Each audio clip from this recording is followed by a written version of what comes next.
So block 1-ൽ നിങ്ങൾക്ക് പഠിക്കാനുള്ളത് നോവലാണ് ഡാനിയൽ ഡിഫോയുടെ റോബിൻസൺ ക്രൂസോ എന്ന് പറഞ്ഞിട്ടുള്ള ഒരു നോവലാണ് പഠിക്കാനുള്ളത്. അപ്പോൾ നമ്മൾ ബ്ലോക്ക് 1 യൂണിറ്റ് 1-ൽ ജസ്റ്റ് ഓഥറിൻ്റെ ഡീറ്റെയിൽസും പിന്നെ ഓഥർ ജീവിച്ചിരുന്ന ആ ഒരു കാലഘട്ടത്തിലെ ഒരു പൊളിറ്റിക്കൽ ആൻഡ് സോഷ്യൽ ബാക്ക്ഗ്രൗണ്ട്, അതുപോലെ തന്നെ വർക്കിൻ്റെ ഒരു സമ്മറി, ഇത്രയും കാര്യങ്ങളാണ് യൂണിറ്റ് 1-ലുള്ളത്. ഓക്കെ,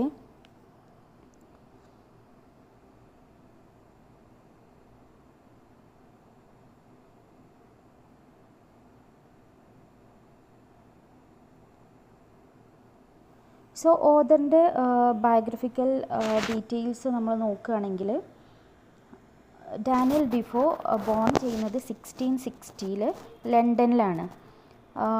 ആൻഡ് ഇയാൾ ട്രേഡറായിരുന്നു, മീൻസ് ഒരു മെർച്ചൻ്റ് ആയിരുന്നു, പിന്നെ റൈറ്റർ ആയിരുന്നു, അതുപോലെ തന്നെ പാംഫ്ലെറ്റിയർ എന്ന് പറഞ്ഞാൽ പാംഫ്ലെറ്റ്സ് എഴുതുന്ന ആൾ. ആ ഒരു കാലഘട്ടത്തിൽ പൊളിറ്റിക്കലി ഇമ്പോർട്ടൻസ് ഉള്ള കുറേ പാംഫ്ലെറ്റ്സ് എഴുതിയിട്ടുണ്ട്. അതുപോലെ തന്നെ ഇൻ്റലിജൻസ് ഏജൻ്റായിട്ട് വർക്ക് ചെയ്തിട്ടുണ്ട്.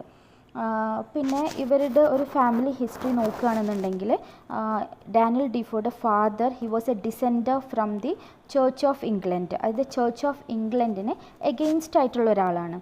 ഹി വാസ് എ ഡിസെൻഡറാണ്. അതുകൊണ്ട് തന്നെ ആ ഒരു ടൈമിൽ ഉണ്ടായിരുന്ന ചർച്ചായിട്ട് ബന്ധപ്പെട്ടിട്ടുള്ള യൂണിവേഴ്സിറ്റീസ്, ഓക്സ്ഫോർഡ് ആൻഡ് കാംബ്രിഡ്ജ് യൂണിവേഴ്സിറ്റിയിലൊന്നും ഡാനിയൽ ഡിഫോയെ പറഞ്ഞയച്ചിട്ടില്ല. ഇൻസ്റ്റെഡ് ചാൾസ് മോർട്ടൻസിൻ്റെ ഡിസെൻഡിങ് അക്കാഡമി എന്ന് പറഞ്ഞിട്ടുള്ള ഒരു ഇൻസ്റ്റിറ്റ്യൂഷനിലാണ് ഡാനിയൽ ഡിഫോയുടെ എഡ്യൂക്കേഷനൊക്കെ ഉണ്ടായിരുന്നത്. ആൻഡ് ഒരു 1683 ആയപ്പോഴേക്ക് ഹി ബിക്കെയിം എ മെർച്ചൻറ്റ്, ഒരു ട്രേഡറായിട്ട് മാറുക ചെയ്യുന്നത്. But he was not successful. അത്രയൊരു സക്സസ്ഫുൾ ആയിട്ടുള്ള ഒരു ട്രേഡർ ആയിരുന്നില്ല. ദാറ്റ് മീൻസ് കുറേ കടങ്ങളും ബാങ്ക്രപ്റ്റൊക്കെ ആവുക ചെയ്തത്. സോ ഇത്രയും കാര്യങ്ങളാണ് അയാളുടെ ഒരു ബയോഗ്രഫിക്കൽ ഡീറ്റെയിൽസ് ആയിട്ട് വരുന്നത്.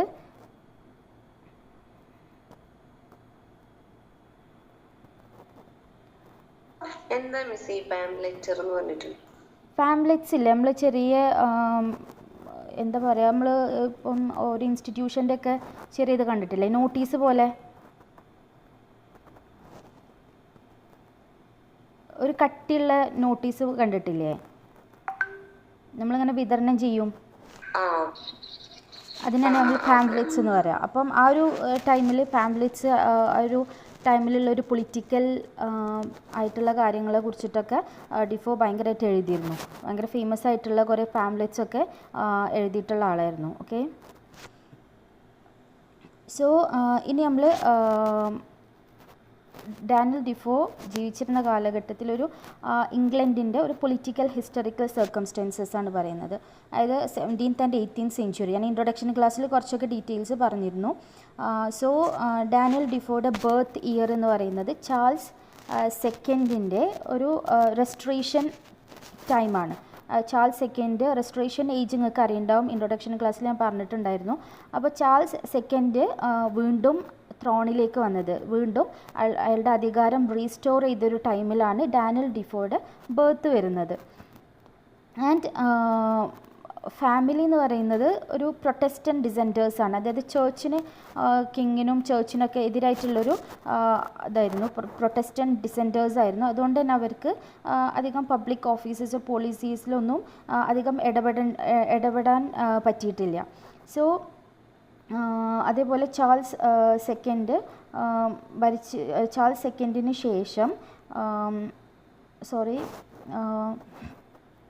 1685 ഇയാളുടെ ഫസ്റ്റ് പൊളിറ്റിക്കൽ പാംപ്ലെറ്റ്സ് റിലീസ് ചെയ്യുന്നത് 1685 അങ്ങനെ ചാൾസ് സെക്കൻഡിൻ്റെ മരണത്തോട് കൂടിയിട്ട് ഇയാളുടെ ബ്രദർ ഉണ്ട്, കിങ് ജെയിംസ് കിങ് ആവുക ചെയ്യുന്നത്. ആൻഡ് ഹി വാസ് റോമൻ കത്തോലിക്കും പിന്നെ ഫ്രാൻസിൻ്റെ ഒരു ആലി ആയിരുന്നു. അതുകൊണ്ട് തന്നെ അയാളുടെ ഇംഗ്ലണ്ടിലെ ചർച്ചിനും അതുപോലെ തന്നെ അവിടെ ഉണ്ടായിരുന്ന സിവിൽ ലിബർട്ടീസിനൊക്കെ ഒരു എതിരായിട്ടുള്ള ഒരാളായിരുന്നു ഈ ജെയിംസ് എന്ന് പറയുന്ന ആൾ. അങ്ങനെ 1688 ജെയിംസിനെ ഡിസ്പ്ലേസ് ചെയ്തുകൊണ്ട് വില്യം ഓഫ് ഓറഞ്ച്, ഗ്ലോറിയസ് റെവല്യൂഷനിലൂടെ വില്യം ഓഫ് ഓറഞ്ച് അധികാരത്തിൽ വരികയാണ്, അത് William third. And Daniel Defoe എന്ന് പറയുന്നത് വില്യം തേർഡിനെ സപ്പോർട്ട് ചെയ്യുന്ന ഒരാളാണ്, വില്യം തേർഡിനെ സപ്പോർട്ട് ചെയ്തുകൊണ്ട് ചെയ്യുന്ന ഒരാളാണ്. And also he published so many pamphlets, കുറേ പാംപ്ലെറ്റ്സ് പബ്ലിഷ് ചെയ്തിട്ടുണ്ട് ഈ കിങ് വില്യം തേർഡിനെ സപ്പോർട്ട് ചെയ്തുകൊണ്ടും, അതുപോലെ തന്നെ ഗ്ലോറിയസ് റെവല്യൂഷനെ കുറിച്ചിട്ട്, ഗ്ലോറിയസ് റെവല്യൂഷനെ അതിൻ്റെ പോസിറ്റീവ് ആയിട്ടുള്ള എല്ലാ കാര്യങ്ങളും വെച്ചുകൊണ്ട് ഇയാൾ കുറേ പാംപ്ലെറ്റ്സ് എഴുതിയിട്ടുണ്ട് വില്യം തേർഡിനെ സപ്പോർട്ട് ചെയ്തുകൊണ്ടും. പക്ഷേ വില്യം തേർഡിൻ്റെ മരണശേഷം he was persecuted, means he was കുറേ ഇംപ്രിസൺമെൻറ്റ് അതുപോലെ തന്നെ പെർസിക്യൂഷനൊക്കെ ചെയ്തിട്ടുണ്ട് ഇയാളെ. മീൻസ് വില്യം തേർഡിൻ്റെ മരണശേഷം ഹി വാസ് എ വിഗ്സും ടോറീസ് പറഞ്ഞിട്ടുള്ള രണ്ട് പൊളിറ്റിക്കൽ പാർട്ടീസാണ് അന്ന് ഉണ്ടായിരുന്നത്. ആൻഡ് ഹി വാസ് എ വിഗ്സ് ആയിരുന്നു ദിസ് ഡാനിയൽ ഡിഫോ. അങ്ങനെ വില്യം തേർഡിൻ്റെ മരണശേഷം ഇയാൾ കുറേ ജയിലിലൊക്കെ കടന്നിട്ടുണ്ട്, ഇംപ്രിസൺമെൻറ്റൊക്കെ ഉണ്ടായിരുന്നു.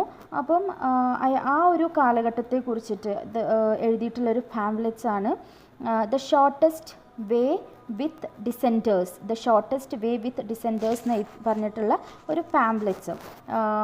ഇവരെ ഈ ഒരു മരണശേഷം, വില്യം തേർഡിൻ്റെ മരണശേഷം ഇയാൾ കുറേ ജയിലിലൊക്കെ കടന്നിട്ടുണ്ട്. അപ്പോൾ ആ ഒരു ടൈമും അതുപോലെ തന്നെ അയാളുടെ പ്രോസിക്യൂഷൻ അതുപോലെ തന്നെ അയാളുടെ ഇംപ്രിസൺമെൻറ്റിനെ കുറിച്ചിട്ടൊക്കെ എഴുതിയിട്ടുള്ളൊരു, ആ ഒരു കാലഘട്ടത്തിനെ കുറിച്ച് എഴുതിയിട്ടുള്ളൊരു പാംപ്ലെറ്റ്സ് ആണ് the shortest way with dissenters എന്ന് പറഞ്ഞിട്ടുള്ളൊരു പാംപ്ലെറ്റ്. മനസ്സിലാവുന്നുണ്ടോ?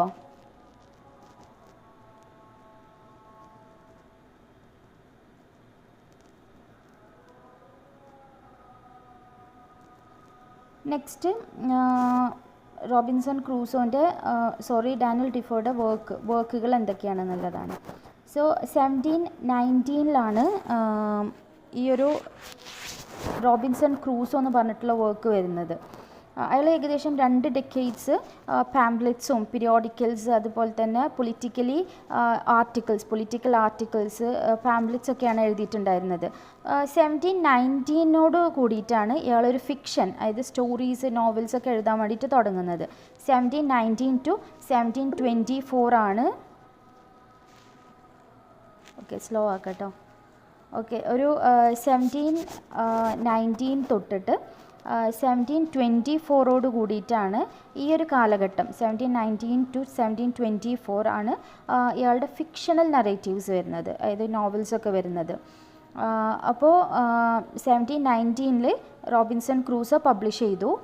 അതിൻ്റെ മുന്നേ ഇയാൾ പാംപ്ലെറ്റ്സും പീരിയോഡിക്കൽസും അതുപോലെ തന്നെ പൊളിറ്റിക്കൽ ആർട്ടിക്കിൾസൊക്കെയാണ് എഴുതിയിട്ടുണ്ടായിരുന്നത്. പിന്നെ ഇയാളുടെ മേജർ വർക്കുകൾ എന്ന് പറയുന്നത് the farther adventures of Robinson Crusoe, പിന്നെ serious reflections during the life and surprising adventures of Robinson Crusoe എന്ന് പറഞ്ഞിട്ട് റോബിൻസൺ ക്രൂസോ കഴിഞ്ഞിട്ട് പബ്ലിഷ് ചെയ്തിട്ടുള്ള വർക്കുകളാണ്. പിന്നെ Moll Flanders, colonel Jack, captain Singleton, memoir of cavalier എന്ന് പറഞ്ഞിട്ടുള്ള കുറച്ച് വർക്കുകളും പബ്ലിഷ് ചെയ്തിട്ടുണ്ട്. പിന്നെ ഈ ഒരു കാലഘട്ടത്തിലാണ് ഈ ഒരു വർക്ക്, അതായത് ഡാനിയൽ ഡിഫോയുടെ റോബിൻസൺ ക്രൂസോ ഒക്കെ പബ്ലിഷ് ചെയ്ത ഒരു കാലഘട്ടത്തിലാണ് ഈ ഒരു റിയലിസ്റ്റിക് ആയിട്ടുള്ള വർക്കുകൾ, ആ ഒരു കാലഘട്ടത്തിൽ ഞാൻ പറഞ്ഞിരുന്നു, ഇൻട്രൊഡക്ഷൻ ക്ലാസ്സിൽ പറഞ്ഞിരുന്നു, അതായത് മിഡിൽ ക്ലാസ്സിൻ്റെ ഒരു റൈസ് നമുക്ക് ഈ 18th സെഞ്ച്വറിയിൽ നമുക്ക് കാണാൻ പറ്റും. മിഡിൽ ക്ലാസ്സിൻ്റെ ഒരു റൈസ്, അതായത് ഇൻഡസ്ട്രിയൽ റവല്യൂഷനോട് കൂടിയിട്ട് ആളുകളൊക്കെ ലണ്ടൻ്റെ ടൗൺ ഏർബൻ ഏരിയയിലേക്ക് മൈഗ്രേറ്റ് ചെയ്യും. ഇങ്ങനെ മൈഗ്രേറ്റ് ചെയ്തിട്ട് അവർ വർക്കൊക്കെ അന്വേഷിച്ചിട്ടാണ് മൈഗ്രേറ്റ് ചെയ്യുന്നത്.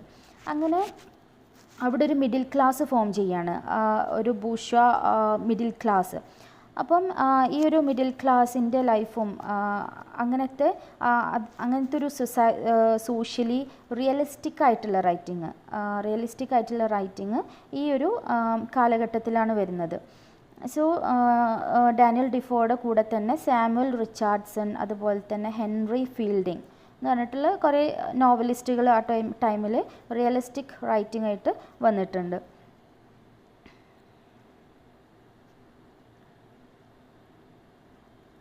സോ ഇത്രയും കാര്യങ്ങളാണ് ഇയാളുടെ ഒരു വർക്കും ഒക്കെ ആയിട്ട് ബന്ധപ്പെട്ടുള്ളത്.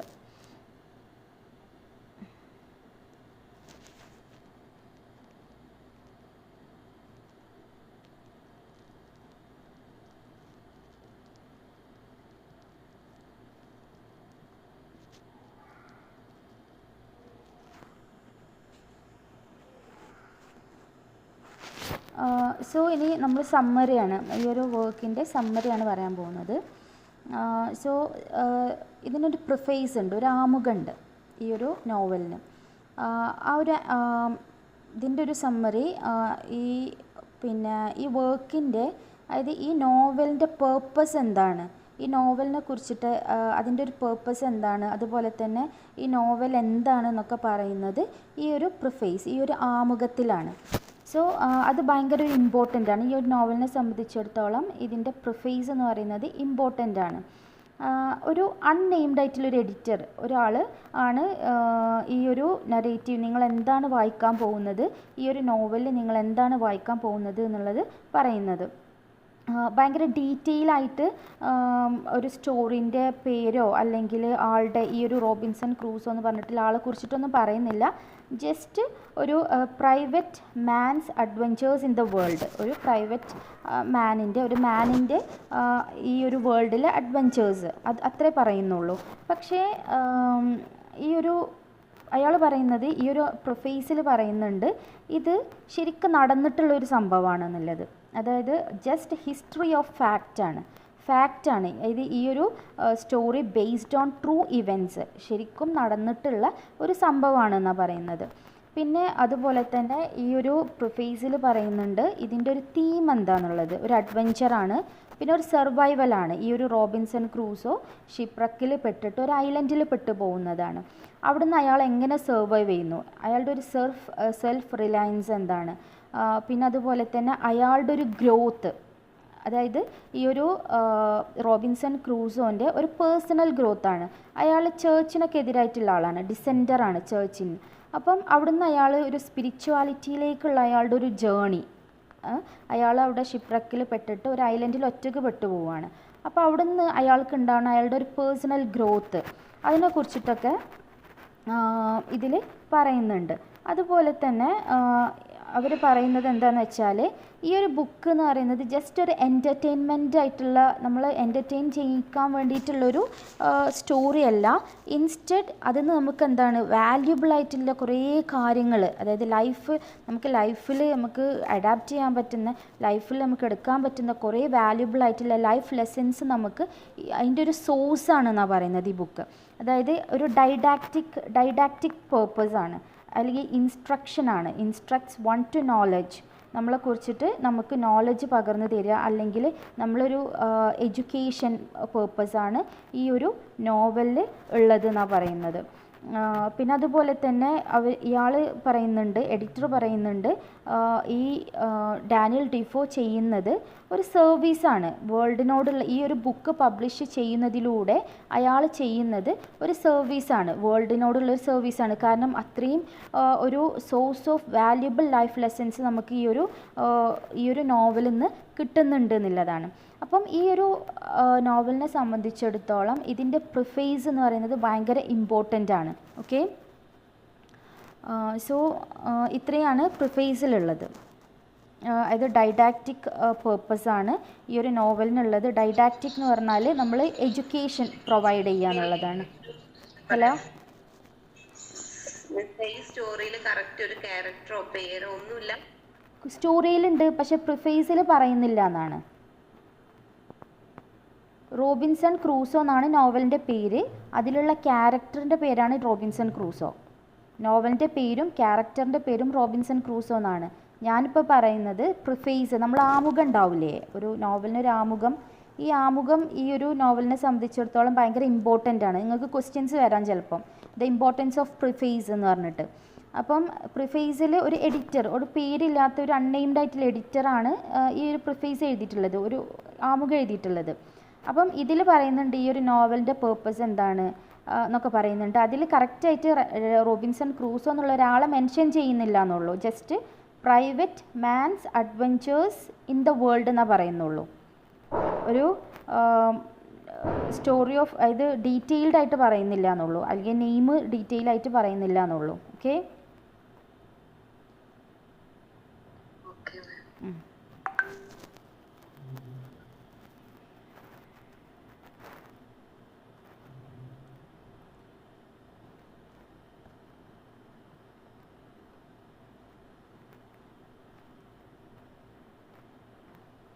നെക്സ്റ്റ് സ്റ്റോറിയുടെ സമ്മറി കേട്ടോ.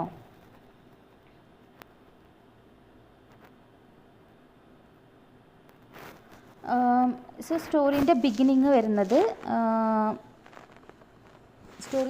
വരുന്നത് ഇയാളുടെ ഒരു ഇൻട്രൊഡക്ഷനാണ്. റോബിൻസൺ ക്രൂസോ എന്ന് പറഞ്ഞിട്ടുള്ള ഒരാളെ കുറിച്ചിട്ടും അയാളുടെ ഏർലി ലൈഫാണ്. അപ്പം റോബിൻസൺ ക്രൂസോ 1632 ജനിക്കുന്നത്. അതായത് ന്യൂയോർക്കിൽ 17th സെഞ്ച്വറിയിൽ ന്യൂയോർക്കിൽ ആണ് ജനിക്കുന്നത്. 3 മക്കളിൽ ഇളയ ആളാണ്, ചെറിയ മോനാണ് ഈ റോബിൻസൺ ക്രൂസോ എന്ന് പറയുന്നത്. സോ അച്ഛൻ്റെ ആഗ്രഹം, റോബിൻസൺ ക്രൂസോൻ്റെ അച്ഛൻ്റെ ആഗ്രഹം ഇയാൾ ലോ പഠിക്കണം എന്നായിരുന്നു. ലോ പഠിച്ചിട്ട് കുറച്ചൊരു ഭയങ്കര സോഷ്യലി സെക്യൂർ ആയിട്ടുള്ള ലൈഫ് വേണമെന്നായിരുന്നു. പക്ഷേ റോബിൻസൺ ക്രൂസോക്ക് എൻ്റെ ആഗ്രഹം എന്താ വെച്ചാൽ ഷിപ്പിലൂടെ വേൾഡ് മൊത്തം സഞ്ചരിക്കുക എന്നുള്ളതാണ് പിന്നെ ഇയാളുടെ ഒരു ആഗ്രഹം. പക്ഷേ അച്ഛന് ഇയാൾ ലോ പഠിച്ചിട്ട് ഒരു സോഷ്യലി സെക്യൂർ ലൈഫ് ഉണ്ടാവണം എന്നായിരുന്നു ആഗ്രഹം. അങ്ങനെ 1651 സെപ്റ്റംബർ 1 ഇയാളുടെ ആഗ്രഹം നിറവേറ്റാണ്. ഇയാൾ ഷിപ്പായിട്ട് ഒരു ഫ്രണ്ടിനെയും കൂട്ടിയിട്ട് ഇയാളുടെ ഫസ്റ്റ് അയാളുടെ ആദ്യത്തെ സീ ജേണി പോവുകയാണ്. അങ്ങനെ പോകുമ്പോൾ പക്ഷേ അത് ഭയങ്കരമായിട്ട് എന്താ പറയുക, ഒരു മരണത്തിനോട് അടുത്ത ഒരു യാത്രയായിരുന്നു. കാരണം ഭയങ്കര വയലൻ്റ് ആയിട്ടുള്ള കാറ്റും സ്റ്റോമും തിരമാലയും ഒക്കെ ആയിട്ട് അവരെങ്ങനെയൊക്കെയോ രക്ഷപ്പെട്ടതാണ്. സോ അങ്ങനെ അതിന് ശേഷം പിന്നെ അയാൾ പോയില്ല. പക്ഷേ അയാളൊരു ഒരു സക്സസ്ഫുൾ മെർച്ചൻ്റ് മാറുകയാണ്. അയാളൊരു ട്രേഡറായിട്ട് മാറുകയാണ്. അങ്ങനെ അയാൾ കുറേ സമ്പാദ്യമൊക്കെ ഉണ്ടാക്കും.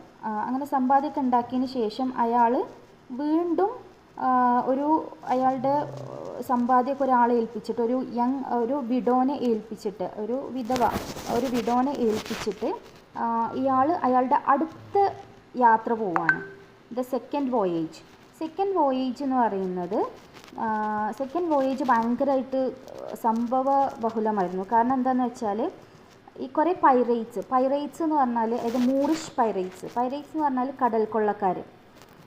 കുറേ കടൽക്കൊള്ളക്കാർ എന്ത് ചെയ്യും, ഇയാളെ പിടിച്ചിട്ട് നോർത്ത് ആഫ്രിക്കൻ ടൗൺ ഉണ്ട്, സാലി എന്ന് പറഞ്ഞിട്ടുള്ള ഒരു നോർത്ത് ആഫ്രിക്കൻ ആയിട്ടുള്ള ഒരു ടൗണാണ്. അവിടെ ഇയാളെ അടിമയാക്കിയിട്ട് വെക്കുക ചെയ്യുന്നത് ഈ പൈറേറ്റ്സ്, കടൽക്കൊള്ളക്കാർ. അങ്ങനെ അവിടെ അയാളെ കൂടെ സൂറി, സൂറി എന്ന് പറഞ്ഞിട്ടുള്ള ഒരു സ്ലേവ് ഉണ്ടായിരുന്നു ഇയാളുടെ കൂടെ. അങ്ങനെ ഇവർ ഒരു ദിവസം ഫിഷിംഗ് എന്ന് പറഞ്ഞിട്ട് ആ ടൗണിൽ ജസ്റ്റ് പുറത്തിറങ്ങുമ്പോൾ അവിടുന്ന് അവർ രക്ഷപ്പെടുക ചെയ്യുന്നത്. ഈ പൈറേറ്റ്സിൻ്റെ കയ്യിൽ നിന്ന് അവർ രക്ഷപ്പെടും. അങ്ങനെ രക്ഷപ്പെട്ട് അവർ കടൽ തീരത്തെത്തുമ്പം ഒരു പോർച്ചുഗീസ് ആയിട്ടുള്ള ഒരു ക്യാപ്റ്റൻ, ഒരു പോർച്ചുഗലിൽ നിന്നുള്ള ഒരു ക്യാപ്റ്റൻ എന്ത് ചെയ്യും, ഇവരെ ഹെൽപ്പ് ചെയ്തിട്ട് അയാളുടെ കൂടെ ഇവർ ബ്രസീലിലേക്ക് രക്ഷപ്പെടുക ചെയ്യുന്നത്. രക്ഷപ്പെടും. അങ്ങനെ ഇവരുടെ യാത്രക്കിടെ ഈ പോർച്ചുഗലിൽ നിന്നുള്ള ഈ ക്യാപ്റ്റൻ എന്ത് ചെയ്യും, സൂറി എന്ന് പറഞ്ഞിട്ടുള്ള ഒരു ആഫ്രിക്കൻ സ്ലേവാണ്, ഒരു സ്ലേവ് ബോയാണ്. അയാളെ വാങ്ങാൻ ആഗ്രഹമുണ്ട് എന്ന് പറയും.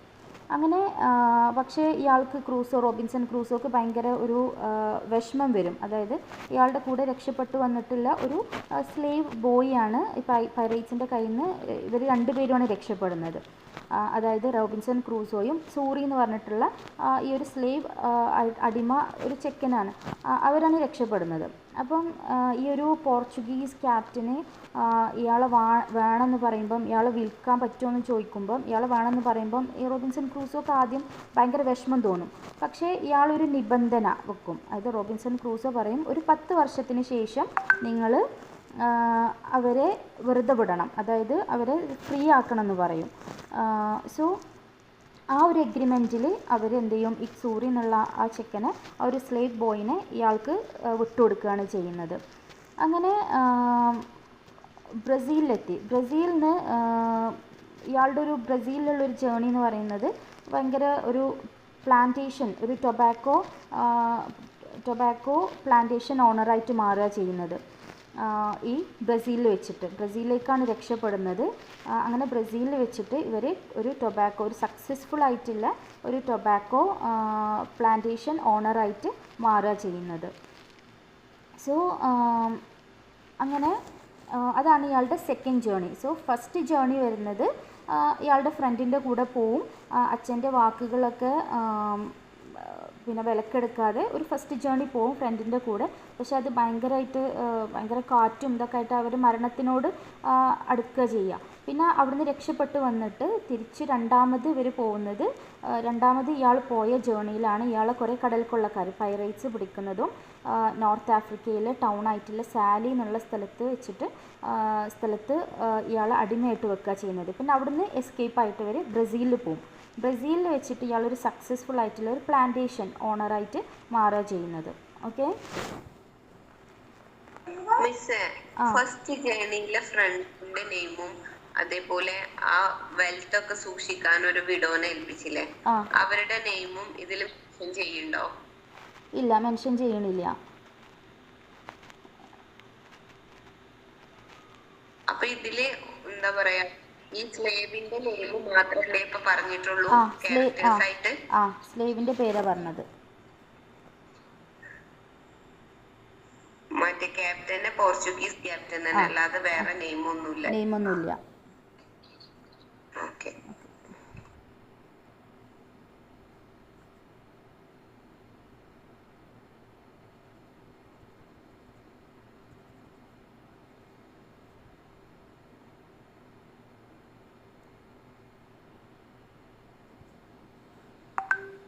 സോ അങ്ങനെ പ്ലാന്റേഷൻ ഓണർ ആവുകയാണ്, ഭയങ്കര സക്സസ്ഫുൾ ആയിട്ടുള്ളൊരു പ്ലാന്റേഷൻ ഓണർ ആവുകയാണ്.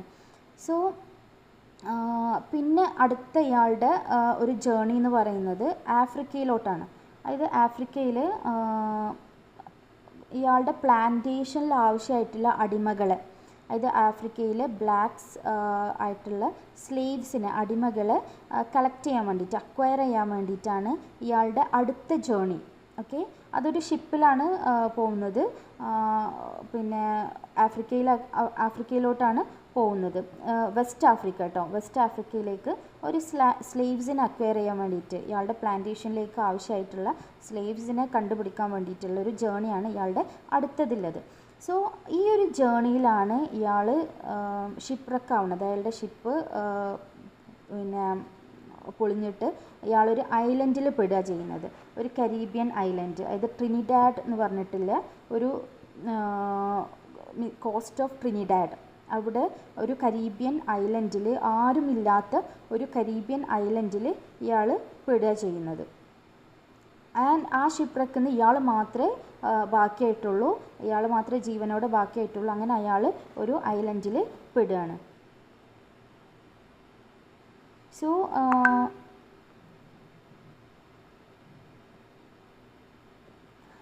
അങ്ങനെ ഇയാൾ കുറേ ഭയങ്കരമായിട്ട് ടെൻഷനാവും, ഭയങ്കര ഡിപ്രഷനാവും. ഇയാൾ ഒറ്റയ്ക്ക് ഒരു ഐലൻഡിൽ നിൽക്കുകയാണ്. പക്ഷേ ഇയാൾ സ്ലോലി അയാളുടെ കറൻറ്റ് സിറ്റുവേഷനായിട്ട് അയാൾ പൊരുത്തപ്പെട്ട് പോവുകയാണ്.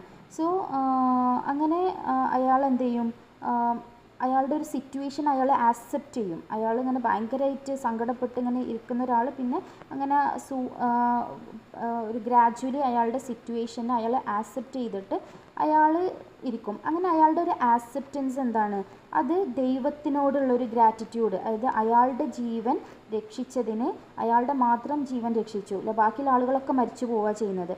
അങ്ങനെ അയാൾ എന്ത് ചെയ്യേണ്ട ഒരു ഡിസെൻഡറായിരുന്നു, അതായത് ചേർച്ച് ഓഫ് ഇംഗ്ലണ്ടിൻ്റെ എതിരായിട്ടുള്ള ഒരാളായിരുന്നു. അപ്പം അയാളുടെ ഈ ഒരു ആക്സെപ്റ്റൻസ് ഉണ്ടല്ലോ, അതും പതുക്കെ ദൈവത്തിനോടുള്ളൊരു നന്ദി, അതായത് ദൈവത്തിനെ ആക്സെപ്റ്റ് ചെയ്യുന്ന രൂപത്തിലേക്ക് മാറുകയാണ് ചെയ്യുന്നത്.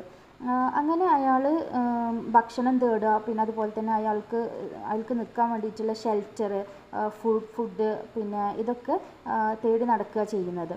അങ്ങനെ അയാൾ ഈ ഒരു പൊട്ടിപ്പൊളിഞ്ഞ ഷിപ്പ് ഉണ്ടല്ലോ, ഈ ഷിപ്പിൻ്റെ അടുത്തേക്ക് അയാൾ ഒരു ഒരു 12 ടൈംസ്, ഒരു 12 ട്രിപ്സ് നടത്തുന്നുണ്ട് ഈ ഒരു പൊട്ടിപ്പൊളിഞ്ഞ ഷിപ്പിൻ്റെ അടുത്തേക്ക്. അതിൽ നിന്ന് ഫുഡും അതുപോലെ തന്നെ തോക്ക്, ഗണ്ണ്, ഇങ്ങനത്തെ പിന്നെ തോക്ക്, അതുപോലെ തന്നെ ഫുഡ്, അങ്ങനത്തെ ഐറ്റംസൊക്കെ അയാൾക്ക് ആയിട്ടുള്ള ഐറ്റംസൊക്കെ എടുക്കാൻ വേണ്ടിയിട്ട്.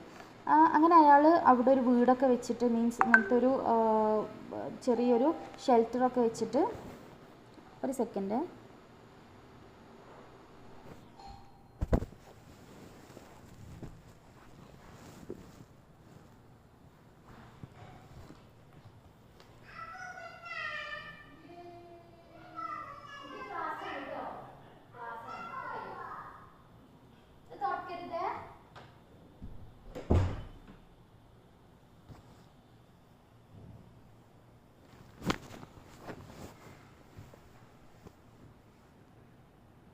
ഹലോ, കേൾക്കുന്നുണ്ടോ?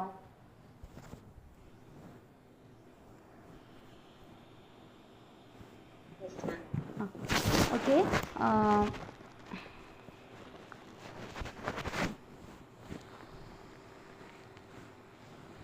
സോ ഇങ്ങനെ അയാൾ എന്ത് ചെയ്യും, ഈ ഒരു ഐലൻഡിൽ പിന്നെ അയാൾക്ക് ആവശ്യമായിട്ടുള്ള ഫുഡും ഷെൽട്ടറൊക്കെ തേടിയിട്ട് അയാൾ അവിടെ സർവൈവ് ചെയ്യാണ്.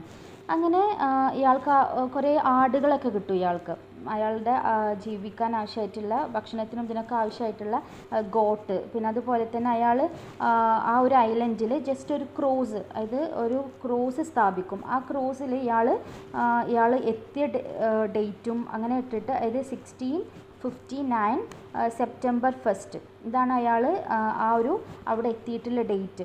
അപ്പം അയാൾ അങ്ങനത്തെ കാര്യങ്ങളൊക്കെ റെക്കോർഡ് ചെയ്യാൻ വേണ്ടിയിട്ട് അവിടെ ഒരു ക്രൂസ് സ്ഥാപിക്കുക ചെയ്യുന്നത്. പിന്നെ അതുപോലെ തന്നെ അയാൾ ഒരു ജേണൽ, അയാളുടെ ഡെയിലി ആക്ടിവിറ്റീസൊക്കെ രേഖപ്പെടുത്തുന്ന ഒരു റെക്കോർഡും, പിന്നെ ഒരു ജേണലായിട്ട് അയാൾ എഴുതുന്നുണ്ട്. അയാളുടെ സ്ട്രഗിൾസും, അയാൾ അവിടെ ഓരോ ദിവസം അയാൾ അച്ചീവ് ചെയ്യുന്നത്, ചിലപ്പം എന്തെങ്കിലും ഒരു ഫുഡ് സെർച്ച് ചെയ്തിട്ട് ഫുഡ് കിട്ടുന്നതിനെ കുറിച്ചിട്ട്, അങ്ങനെ അയാളുടെ ദൈനംദിനമായിട്ടുള്ള ഡെയിലി ആക്ടിവിറ്റീസൊക്കെ അയാൾ ആ ഒരു ജേണലിൽ എഴുതുന്നുണ്ട്. ഓക്കെ.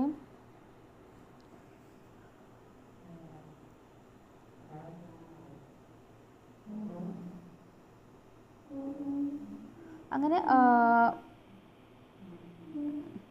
അയാളുടെ ഒരു സർവൈവൽ, അയാളുടെ ഒരു സർവൈവലും ഹണ്ടിങ് ആയിട്ടും ഫാമിംഗ് ആയിട്ടും പിന്നെ ഈ ഗോട്ട് ഇവരൊക്കെ ഡൊമസ്റ്റിക്കേറ്റ് ചെയ്തിട്ട് അങ്ങനെയുള്ളൊരു ലൈഫാണ് വരുന്നത്. പിന്നെ അയാൾക്ക് പെട്ടെന്ന് 1660 അയാൾക്ക് പെട്ടെന്ന് അസുഖം വന്നിട്ട് അയാൾ ബോധം ഇല്ലാതെ കിടക്കുന്ന സമയത്ത് അയാളൊരു ഹാലൂസിനേഷൻ സംഭവിക്കുകയാണ്. അതായത് അയാൾ ഒരു ഏഞ്ചൽ വിസിറ്റ് ചെയ്യുകയാണ്. ഒരു ഏഞ്ചൽ വിസിറ്റ് ചെയ്തിട്ട് അയാളോട് റിപ്പൻറ്റ് ചെയ്യാൻ പറയാണ്, അതായത് പശ്ചാത്താപിക്കാൻ പറയാണ്.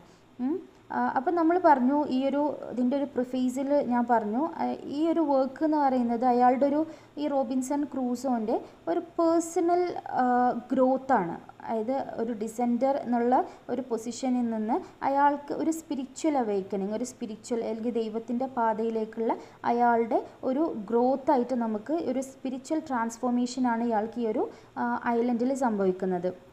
അങ്ങനെ 1660 ജൂണിൽ ഇയാൾക്ക് പെട്ടെന്ന് അസുഖം വന്നിട്ട് ഇയാൾ ബോധം കെട്ട് കിടക്കുന്ന സമയത്ത് ഇയാൾക്ക് ഒരു ഹാലൂസിനേഷൻ സംഭവിക്കുകയാണ്, ഒരു തോന്നിപ്പോവാണ്. അതായത് ഒരു ഏഞ്ചൽ ഇയാൾ വിസിറ്റ് ചെയ്യും, എന്നിട്ട് ഇയാളോട് പശ്ചാത്താപിക്കാൻ പറയും, റിപ്പൻറ്റ് ചെയ്യാൻ പറയും. സോ അങ്ങനെ അതിനുശേഷം അയാൾ ബിലീവ് ചെയ്യാണ് അയാളുടെ അയാളുടെ ആത്മാവ് ശുദ്ധീകരിച്ചിട്ടുണ്ട്, പ്യൂരിഫൈ ആയിട്ടുണ്ട്. ഗോഡ് എന്താണ്, അയാളുടെ മുന്നത്തെ തെറ്റുകളിൽ നിന്നൊക്കെ അയാൾ അതിൽ നിന്നൊക്കെ മുക്തനായിട്ടുണ്ട് എന്നാണ് പറഞ്ഞത്. സോ അങ്ങനെ അയാൾ ആ ഒരു ഷിപ്പിൽ നിന്ന് അയാൾക്ക് കിട്ടിയിട്ടുള്ള ഒരു ബൈബിളിൻ്റെ ഒരു കോപ്പി, അതായത് ന്യൂ ടെസ്റ്റമെൻറ്റ്, ബൈബിളിൻ്റെ ന്യൂ ടെസ്റ്റമെൻറ്റ് അയാൾ വായിക്കാൻ തുടങ്ങും. അങ്ങനെ വായിക്കാൻ തുടങ്ങിയിട്ട് അയാൾ ബിലീവ് ചെയ്യാണ്, അതായത് ഈ ഐലൻഡിലുള്ള ഉള്ളൊരു ഇതുണ്ടല്ലോ, അത് അയാൾക്ക് പണിഷ്മെൻ്റ് അല്ല, പക്ഷേ അതെന്ന് പറയുന്നത് അയാൾക്ക് മുൻകാലത്ത്, അതായത് അയാൾ തെറ്റുകൾ ചെയ്തുകൊണ്ടിരുന്ന കാലത്തു നിന്ന് അയാൾക്കുള്ളൊരു മുക്തിയാണ്, അയാൾക്കുള്ളൊരു മുക്തിയായിട്ടാണ് ഈ ഒരു ഈ ഐലൻഡിലുള്ള ഇയാളുടെ ഒരു ലൈഫ് എന്നുള്ളത് ഇയാൾക്ക് തോന്നുകയാണ് ചെയ്യുന്നത്. സോ ഒരു സ്പിരിച്വൽ അവേക്കനിങ് ആണ് അവിടെ അയാൾക്ക് ഉണ്ടാവുന്നത്.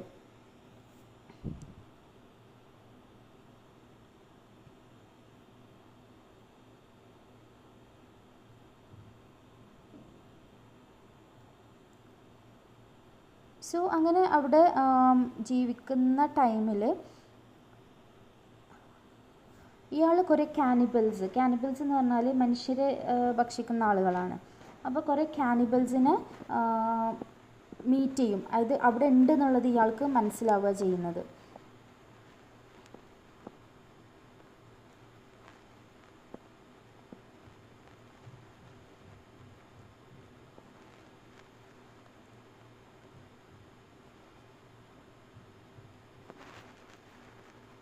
സോ ഒരു ദിവസം ഇയാളിങ്ങനെ ബൈബിള്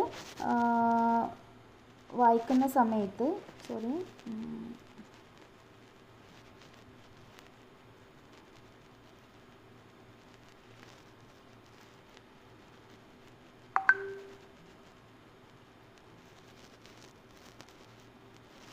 അതിന് മുന്നേ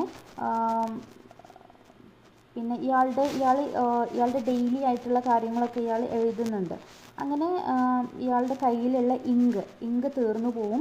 അങ്ങനെ ഇയാളുടെ ജേണൽസൊക്കെ എഴുതുന്നത് ഇയാൾ ഡിസ്കണ്ടിന്യൂ ചെയ്യുന്നുണ്ട്. പിന്നെ ഇയാളൊരു ഒരു പാരറ്റിനെ ട്രെയിൻ ചെയ്യുന്നുണ്ട്, സംസാരിക്കാൻ ട്രെയിൻ ചെയ്യുന്നുണ്ട്. അതുപോലെ തന്നെ ഒരു ഗോട്ടിനെ ഇയാളുടെ പെറ്റായിട്ട് വെക്കുന്നുണ്ട്. പിന്നെ കുറേ സ്കിൽസ്, അതായത് ബാസ്ക്കറ്റ് വീവിങ്, അതായത് കൊട്ടുണ്ടാക്കുക, അതുപോലെ തന്നെ ബ്രെഡ് മേക്കിങ്, പോട്ടറി, ഇങ്ങനത്തെ കുറേ സ്കില്ലുകളൊക്കെ ഇയാൾ പഠിക്കുന്നുണ്ട്. പിന്നെ ഒരു ദിവസം സെഡാർ എന്ന് പറഞ്ഞിട്ടുള്ള ഒരു വലിയൊരു മരമുണ്ട്, അത് കട്ട് ചെയ്തിട്ട് ഇയാൾ അവിടുന്ന് രക്ഷപ്പെടാൻ വേണ്ടിയിട്ട് ഒരു ബോട്ട് ഉണ്ടാക്കും അതുകൊണ്ട്. പക്ഷേ അയാൾക്ക് മനസ്സിലാവും അത് കടലിലേക്ക് കൊണ്ടുപോകാൻ ഒരു ബോട്ട് അത്രയും വെയിറ്റുള്ളൊരു ഇതായതുകൊണ്ട് കടലിലേക്ക് പോകാൻ കഴിയില്ല. അങ്ങനെ അയാൾ പെട്ടെന്ന് പിന്നെ ഒരു ചെറിയ ബോട്ട് ഉണ്ടാക്കുക ചെയ്യുന്നത്. അങ്ങനെ ചെറിയ ബോട്ട് ഉണ്ടാക്കിയിട്ട് അയാൾ പോവും. കടലിലേക്ക് ഇറങ്ങുമ്പം പക്ഷെ അയാൾ മുങ്ങി പോവുക ചെയ്യുന്നത്. അതായത് ചെറിയ ബോട്ടായതുകൊണ്ട് ഭയങ്കര ഫോഴ്സ് ആയിട്ടുള്ള വേവ് ആയതുകൊണ്ട് അയാൾ മുങ്ങി പോവുക ചെയ്യുന്നത്.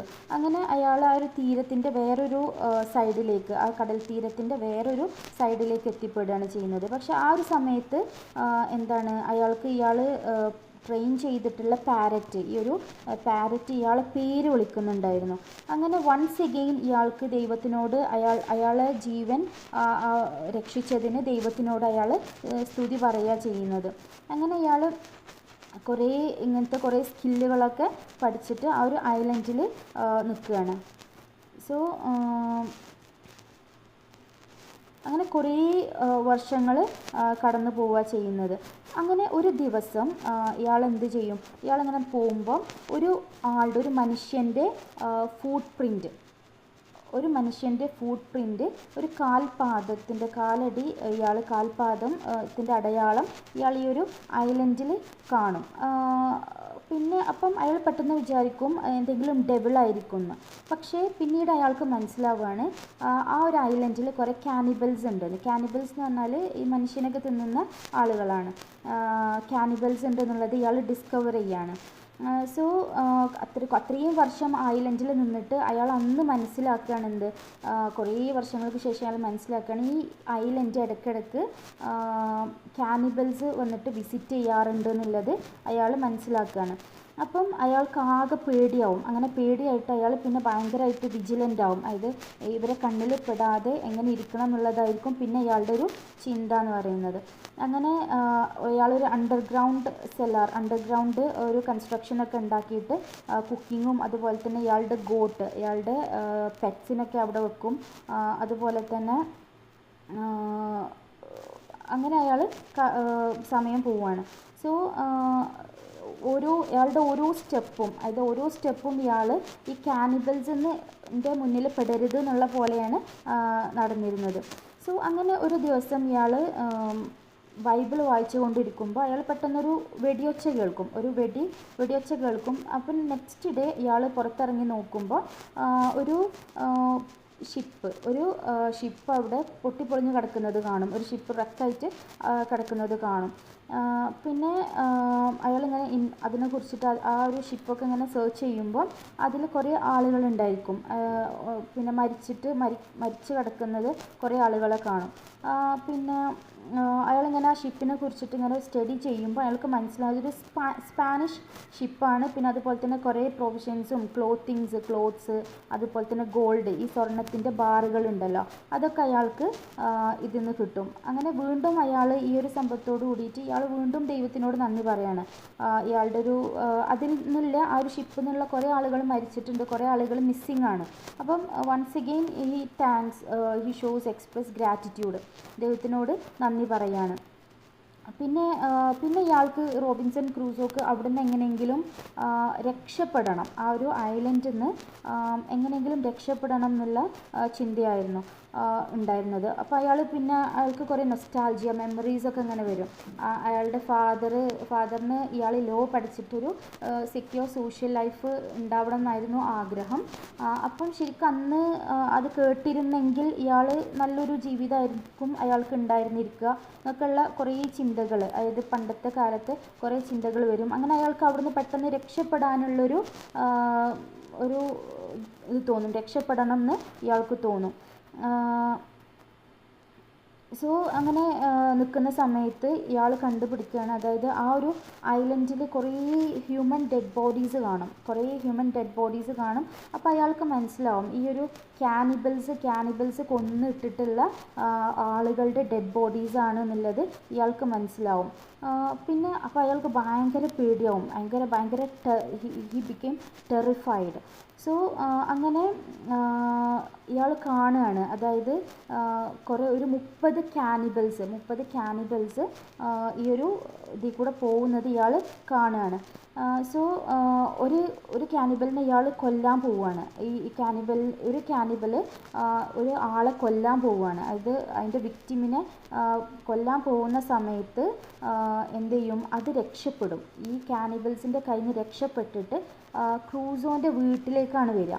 അങ്ങനെ ക്രൂസോ എന്ത് ചെയ്യും, ഇയാളെ രക്ഷപ്പെടുത്തിയിട്ട് പിന്നെ ഇവരെ കാനിബൽസിനെതിരെ ഫൈറ്റ് ചെയ്യാണ്. അങ്ങനെ കുറേ കാനിബൽസ് എന്ത് ചെയ്യും, കുറേ കാനിബൽസിനെ ഇഞ്ചുർ ചെയ്യും. അതുപോലെ തന്നെ കുറേ ആൾക്കാരെ ഡിഫീറ്റ് ചെയ്യും. അതായത് മോസ്റ്റ് ഓഫ് ദം ഇതിനൊക്കെ അവർ ഡിഫീറ്റ് ചെയ്യും, അതിനെതിരെ കാനിബൽസിനെതിരെ ഫൈറ്റ് ചെയ്യും. പിന്നെ അതിന് രക്ഷപ്പെട്ട് വന്നിട്ടുള്ള ഒരു ആളുണ്ട്. ഇയാളൊരു പേര്, റോബിൻസൺ ക്രൂസോ ഒരു പേരിടും, ഫ്രൈഡേ. കാരണം ഫ്രൈഡേ എന്നുള്ള ഒരു ദിവസമാണ് ഇയാൾ ഈ ഒരു ആൾ രക്ഷപ്പെട്ടിട്ട് റോബിൻസൺ ക്രൂസോൻ്റെ അടുത്ത് വരുന്നത്. അങ്ങനെ ഫ്രൈഡേ എന്നുള്ള ഒരു പേര് കൊടുക്കുകയാണ് ചെയ്യുന്നത്. പിന്നെ റോബിൻസൺ ക്രൂസോ എന്ത് ചെയ്യും, ഫ്രൈഡേക്ക് കുറേ ഇംഗ്ലീഷ് വേർഡ്സ് പഠിപ്പിച്ചു കൊടുക്കും, കുറേ ക്രിസ്ത്യാനിറ്റീൻ്റെ കുറേ ടീച്ചിങ്സ്, അതായത് ക്രിസ്ത്യാനിറ്റീൻ്റെ കുറേ ടീച്ചിങ്സൊക്കെ പഠിപ്പിച്ചു കൊടുക്കുകയാണ് ചെയ്യുന്നത്.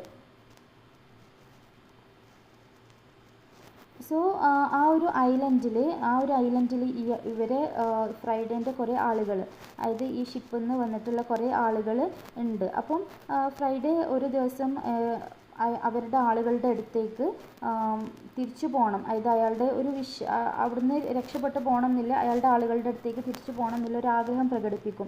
പക്ഷേ റോബിൻസൺ ക്രൂസോ അവർക്ക് അവർക്ക് പിരിയാൻ പറ്റാത്തൊരു ഒരു ബോണ്ട് അവർ തമ്മിൽ ഉണ്ടായിട്ടുണ്ടാവും. അപ്പം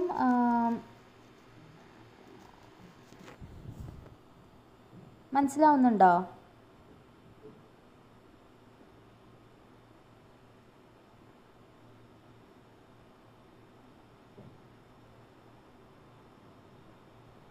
മാം ഇപ്പൊ ഇത് നമ്മുടെ ടെക്സ്റ്റ് ബുക്ക് ബേസ് ആക്കിയിട്ടുള്ള സമ്മറി പറയണോ? ഇപ്പൊ ജോയിൻ ആയിട്ടുള്ളൂ. അതെ അതെ, അങ്ങനെ മലയാളത്തിൽ പറയണോ? ഇനി ഇത് അപ്പം നമുക്ക് അതിലുള്ളത് തന്നെയാണോ ഇപ്പൊ ഇത് പറയുന്നത്? ഒരു ഏകദേശമൊക്കെ. പിന്നെ സ്ലൈഡ് ഡിഫറെൻ്റ് ആണ്. സ്ലൈഡ് കാണുന്നില്ലേ? അത് ജസ്റ്റ് അതിൻ്റെ ഒരു പിന്നെ എന്താണ് പറയുക, ആ ഒരു നോവലിൻ്റെ ഒരു റോബിൻസൺ ക്രൂസോൻ്റെ ഒരു ജേണിയാണ് കാണിക്കുന്നത്. ആ ഒരു ടൈറ്റിലിട്ടിട്ട് ജസ്റ്റ് പറയാണ്. പിന്നെ പറയുന്നത് കുറച്ചും കൂടി ഇലാബറേറ്റ് ആയിട്ട് പറയുന്നുണ്ട്. ഓക്കെ,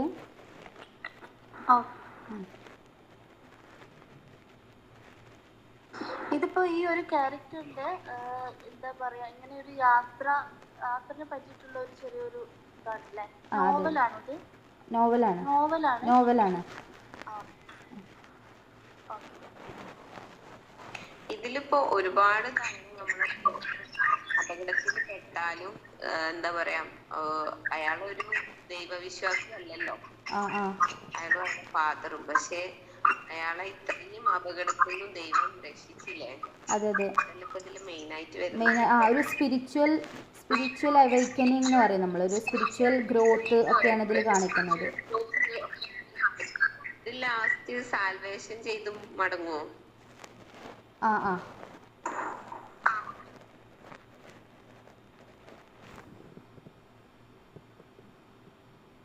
ഈ ഒരു നമ്മുടെ ടെക്സ്റ്റ് ബുക്കിൽ ഈ ഫസ്റ്റ് യൂണിറ്റ് ഫുള്ളും ഈ ഒരു നോവലാണ് വരുന്നത്? ബ്ലോക്ക് 1 മൊത്തം ഒരു നോവലാണ് വരുന്നത്. അതായത് ഫസ്റ്റ് യൂണിറ്റിൽ വരുന്നത് ഓഥറിനെ കുറിച്ചിട്ടും പിന്നെ ഇതിൻ്റെ ഒരു പൊളിറ്റിക്കൽ ബാക്ക്ഗ്രൗണ്ട് എന്താണ്, പിന്നെ അതുപോലെ തന്നെ ഈ ഒരു നോവലിൻ്റെ സമ്മറിയാണ് വരുന്നത് യൂണിറ്റ് 1-ൽ.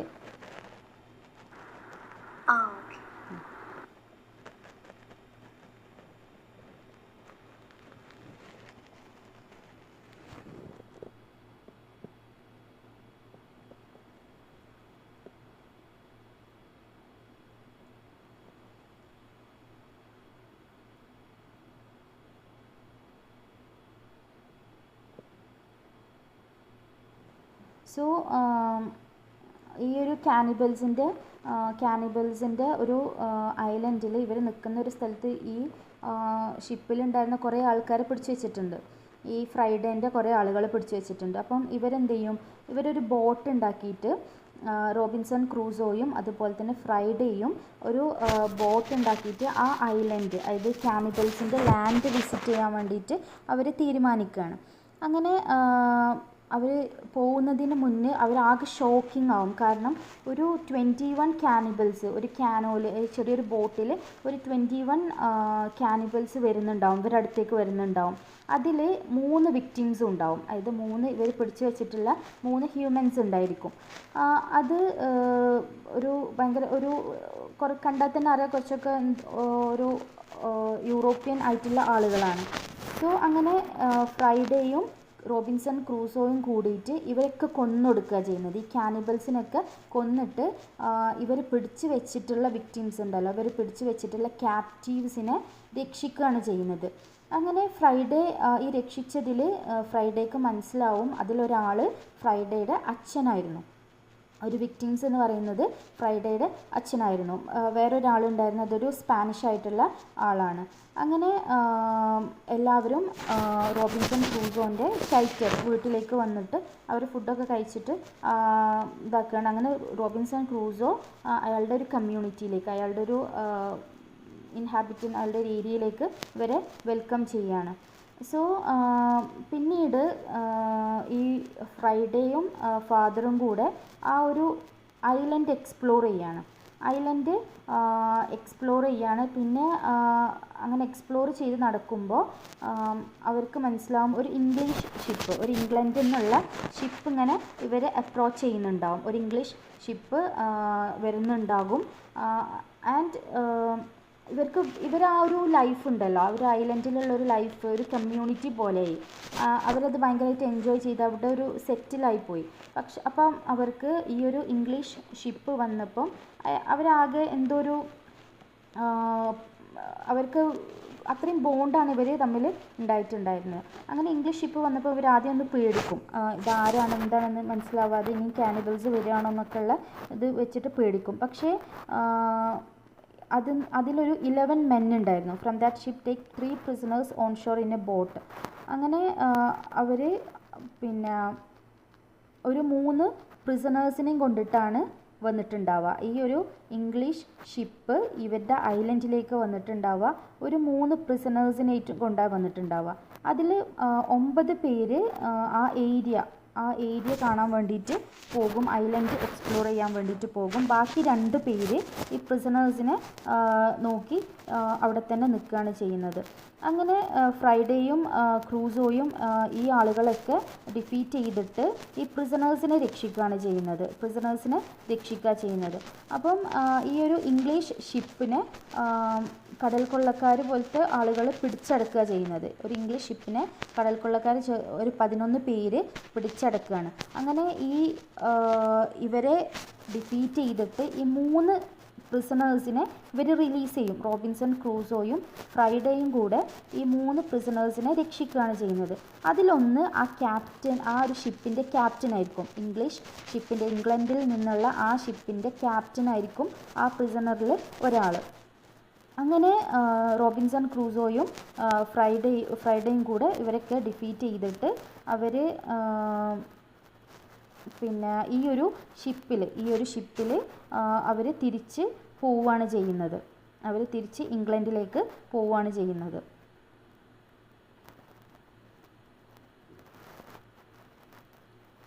സോ അങ്ങനെ അവർ ആ ഷിപ്പിൽ അവർ തിരിച്ച് ഇംഗ്ലണ്ടിലേക്ക് പോകും. അങ്ങനെ 28 വർഷത്തിന് ശേഷമാണ് അയാൾ ഇംഗ്ലണ്ടിലേക്ക് തിരിച്ചെത്തുന്നത്. ഓക്കെ, 1686 ഡിസംബർ 19 ഇയാൾ ഇംഗ്ലണ്ടിലേക്ക് തിരിച്ചെത്തുകയാണ്. അപ്പോഴാണ് മനസ്സിലാവുന്നത്, ഹി റിയലൈസ് ദാറ്റ് അയാളുടെ ഫാമിലി മൊത്തം മരിച്ചിട്ടുണ്ടാവും. അതുപോലെ തന്നെ ഇയാൾ പിന്നെ അവിടുന്ന് അയാൾ ബ്രസീലിലേക്ക് പോവുകയാണ്.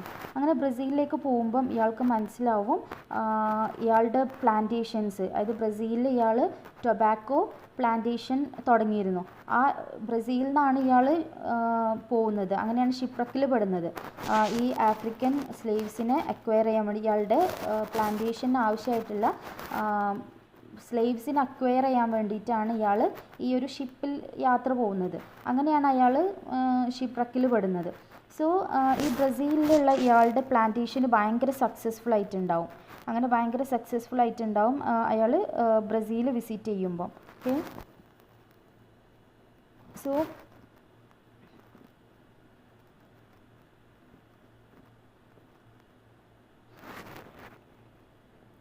അങ്ങനെ ഇയാൾ ഇംഗ്ലണ്ടിൽ സെറ്റിൽ ആവുകയാണ്. ഇയാൾ ആ ബ്രസീലിലുള്ള പ്ലാന്റേഷൻസൊക്കെ സെയിൽ ചെയ്തിട്ട് ഇയാൾ ഭയങ്കര വെൽത്തി ആവും. അങ്ങനെ ഭയങ്കര വെൽത്തി ആയിട്ട് ഇയാൾ കല്യാണമൊക്കെ കഴിക്കും. കല്യാണം കഴിച്ച് ഇയാൾക്ക് 3 മക്കളും ഉണ്ടാവും. പക്ഷേ അയാളുടെ ഭാര്യ പെട്ടെന്ന് മരിക്കുക ചെയ്യുന്നത്. അങ്ങനെ 1694 ഇയാൾ വീണ്ടും ഒരു യാത്ര പോവുകയാണ് ഈസ്റ്റ് ഇൻഡീസിൽ. ട്രേഡറായിട്ട്, ഒരു മെർച്ചൻ്റായിട്ട് ഈസ്റ്റ് ഇൻഡീസിലേക്ക് 1694 ഇയാൾ ഒരു യാത്ര പോവുകയാണ്. അങ്ങനെ ഇയാൾ ഈ ഐലൻഡ് ഇയാൾ പെട്ടുപോയിട്ടുള്ള ഐലൻഡ് വീണ്ടും റീവിസിറ്റ് ചെയ്യുന്നുണ്ട്. അവിടെ റീവിസിറ്റ് ചെയ്യുമ്പം ഇയാൾ മനസ്സിലാവും അവിടെ ഒരു കോളനി ആയിട്ട് മാറിയിട്ടുണ്ടാവും. ഈ ബ്രിട്ടീഷ് കോളനി ആയിട്ട് ആ ഒരു ഐലൻഡ് മാറിയിട്ടുണ്ടാവും. ഓക്കെ, ഇതാണ് സ്റ്റോറി.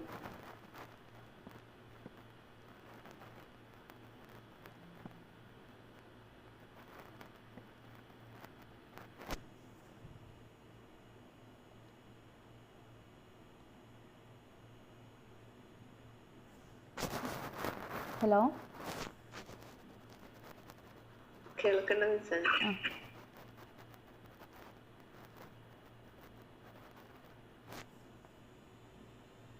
സോ ആ ഒരു ഐലൻഡ് റീവിസിറ്റ് ചെയ്യുമ്പോൾ it became A colony with settlers.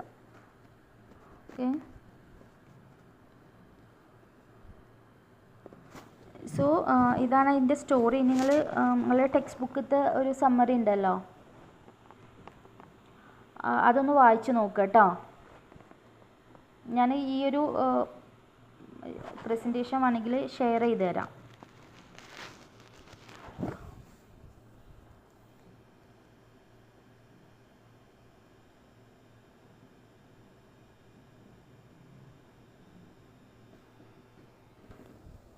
എന്തെങ്കിലും ഡൗട്ട് ഉണ്ടോ?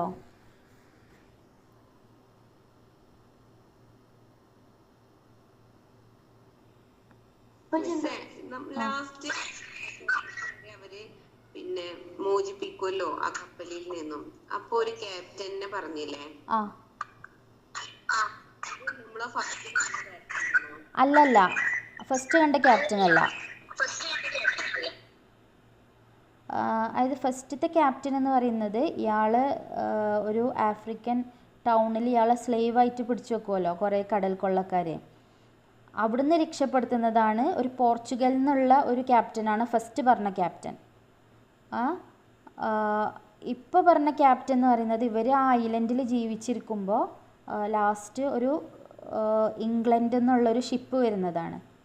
അതായത് ഈ ഇതേപോലെ ഒരു കടൽ കൊള്ളക്കാർ പിടിച്ചെടുത്തിട്ടുള്ള ഒരു ഷിപ്പ്. ആ ഷിപ്പിൻ്റെ ക്യാപ്റ്റൻ ഒരു ഇംഗ്ലീഷ് ക്യാപ്റ്റനാണ് രണ്ടാമത് പറഞ്ഞിട്ടുള്ള ക്യാപ്റ്റൻ. മനസ്സിലായോ? ഓക്കേ.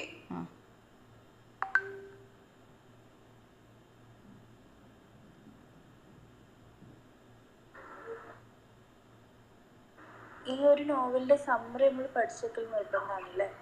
അതെ അതെ അതെ.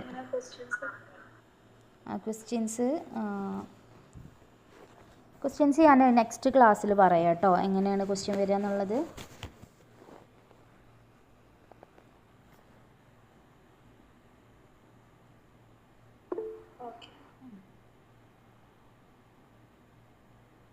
മിസ് ഈ പ്രസന്റേഷൻ ഒന്ന് വിടും ഗ്രൂപ്പിൽ? ഇടാം കേട്ടോ.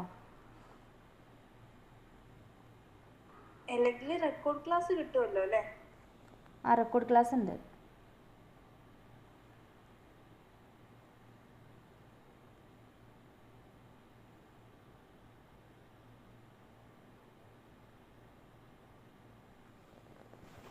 എന്താ ഡൗട്ട് ഉണ്ടോ? ഈ ഒരു നോവലിൽ നമുക്ക് ഒരുപാട് ക്യാരക്ടേഴ്സ് ഒന്നും പഠിക്കാനില്ല അല്ലേ? ഇല്ല, ക്യാരക്ടേഴ്സ് കുറവാണ്.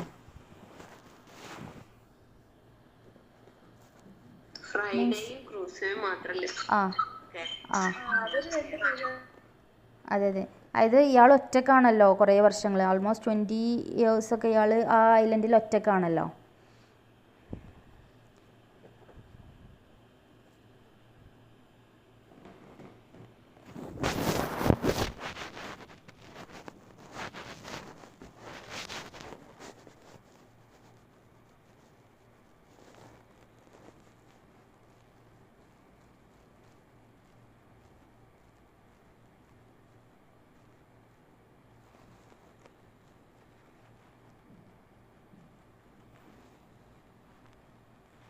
ഇതിൽ മെയിൻ ക്യാരക്ടേഴ്സ് ഒന്ന് റോബിൻസൺ ക്രൂസോ, പിന്നെ വരുന്നത് ഫ്രൈഡേ, പിന്നെ വരുന്നത് ക്യാപ്റ്റൻ, അതായത് പോർച്ചുഗീസ് ക്യാപ്റ്റൻ, പിന്നെ സൂറി, അതായത് ഫസ്റ്റ് പിന്നെ ഒരു സ്ലേവ് ഉണ്ടല്ലോ, ആ ഒരു ആഫ്രിക്കൻ ഐലൻഡിൽ നിന്ന് ഇയാൾ രക്ഷപ്പെടുമ്പം ഇയാളെ കൂടെ രക്ഷപ്പെടുന്ന ഒരു സ്ലേവ് ബോയ് ഉണ്ടല്ലോ, സൂറി.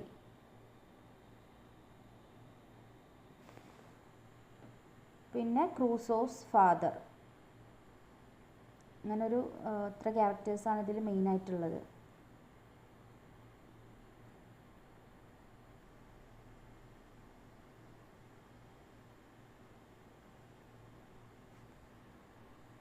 എന്തെങ്കിലും ഡൗട്ട് ഉണ്ടോ?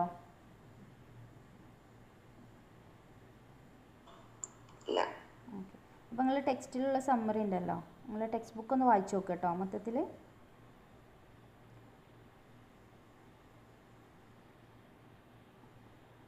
ഇപ്പം തന്നെ വായിച്ചു നോക്കിയാൽ കണക്ട് ചെയ്യാൻ പറ്റും. ഓക്കെ, എന്നാൽ നിർത്തല്ലേ?